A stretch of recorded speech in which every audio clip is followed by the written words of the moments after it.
ময়রা দাদা, আমরা আর কতক্ষণ এভাবে লুকিয়ে বসে থাকবো? একটু সবর করো। তুমি বুঝতে পারছো না, কিরণকে খুঁজতে যত দেরি হবে ওদিকে দাদার বিপদ তত বাড়বে।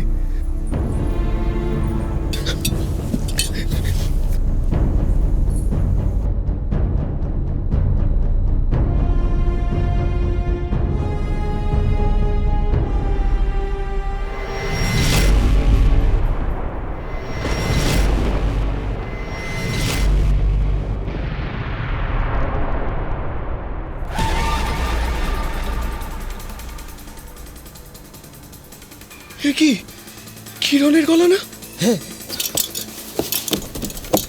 শোন দাদা, বড় দাদা, তোমরা, আমি ঠিক জানতাম তোমরা আসবে।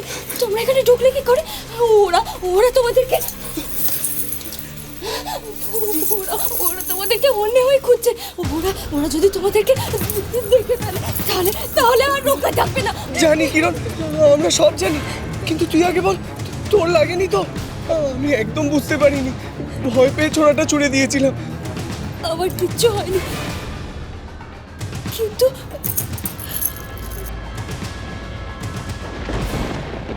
এই হাড়টাতে কি করে আটকে গেল বুঝতে পারছি না।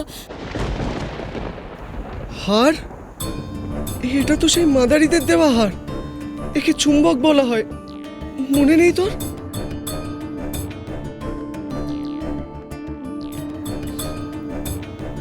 চুম্বক? হ্যাঁ, যে কোনো লোহার জিনিস টেনে নিতে পারে এই চুম্বক। কিরণ, আমরা ঠিক পাতালপুরিতে গিয়ে পৌঁছবো। আমরা ঠিক দাদাকে মুক্ত করে আনবো। আমি জানি না কি করে, কিন্তু দাদাকে আমাদেরকে উদ্ধার করতেই হবে। তোমরা এক কাজ করো, তোমরা এখানে লুকিয়ে পড়ো। আমি এই ঘরটা বড্ড ধুলো, কেবল শুধু হাঁচি আসছে। সত্যি, আমিও সেটাই ভাবছিলাম। এত ঝকঝকে একটা রাজবাড়িতে এই একটা ঘর কেন এত এলোমেলো, কেন এত ধুলো ময়লা? এটা আমার মায়ের ঘর। আমার মাকে তাড়িয়ে দিয়ে ওরা এই রাজবাড়িটা দখল করেছে। এই ঘরটা কেউ পরিষ্কার করে না। রূপমতির ঘর খুঁজেছিস? সে ঘরে তো জঞ্জাল, কেউ কতকাল সেই ঘরে ঢোকেনি কো। মাথায় গোবর ভরা আছে।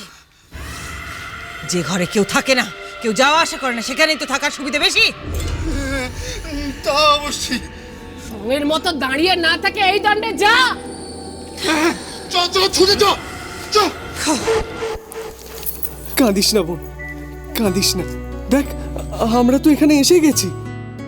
আর এক মুহূর্ত এই অভিশপ্ত রাজবাড়িতে থাকা চলবে না। দাদাকে উদ্ধার করে আমরা আমাদের গায়ে ফিরে যাব, কেমন?